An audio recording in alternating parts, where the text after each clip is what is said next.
Rarely is it a question of talent or technique at those levels. It's just one of belief and the concomitant will to kind of do something that either no one's done before, or even more, I think, to crack open the barriers that people consider impossible or undoable. And that kind of belief, I think, is rarer than talent. Talent it's around.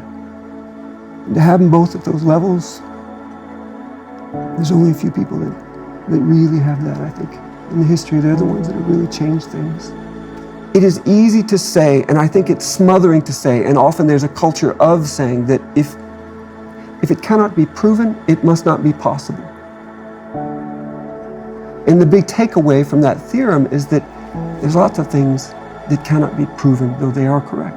And I think that this idea too with skating, that because we see things so often in front of us the way that it should be done, and it imposes a kind of barrier through what people know and see, a familiarity. But maybe you can change something within you that can be just outside a new set of axioms, some new skill set that will take you further. And I think that that's the history of development, certainly within skating. And it's interesting how getting what you think you want can end up being the force that pushes you into, paint yourselves into a corner, pushes you into a groove. There's something terrible to be top of the mountain, I'm the best, I'm the king, guarding it. The Nietzsche quote, right? What's left for you when you make it to the top? What? Lightning, you know? It's such a gift to be able to look at something and to love it for the sake of it. And nurturing and maintaining that is one of the hardest tests of any pro, much less for anyone to find, right? What is the Beethoven who never found his piano or harpsichord, or, right? There's days you want to go out, it hurts, or you're sore, or you just suck. You're not making progress. You're ramming into the, and you feel defeated. Like sometimes after filming tricks, it would be everything I could not from wanting to turn my car off into the, you know what I mean? Like you take it that personal. But that's the nature of love, you know? It's got hate in there, you know? It's got pain in there.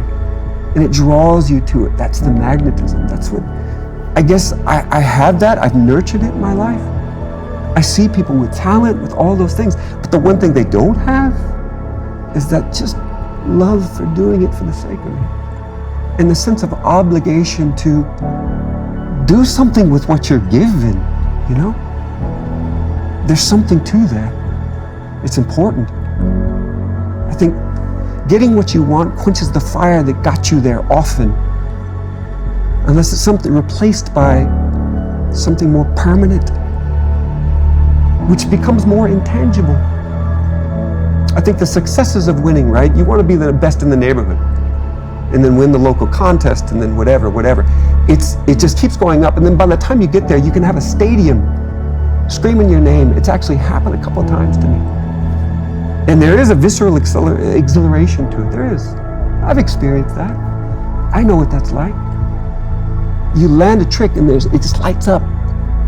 It's crazy. But at the same time, it's hollow. It's hollow. That's not the thing that can drive you, at least not for long. It's being able to say, oh, I had that. I had a model, or I had people autograph, oh, whatever, all of these honors. Eventually, that stuff fades to just static, and you're left with you and you're bored. And if you decide that that's what you love, that's what you're doing, then your days are numbered. And so the trick is to always peel back of, why am I doing this in the first place? Oh yeah, I'm still that kid on the farm, you know? And I cling to that. Even the things that hurt, like the things that I grew up with, the things that still, like, I got issues, you know? But I nurture them. That's what gets me out every night. Everybody has a unique set of variables that they can put in place and express their individual identity in a form of, call it greatness. That's something to be remembered. That's what you look for.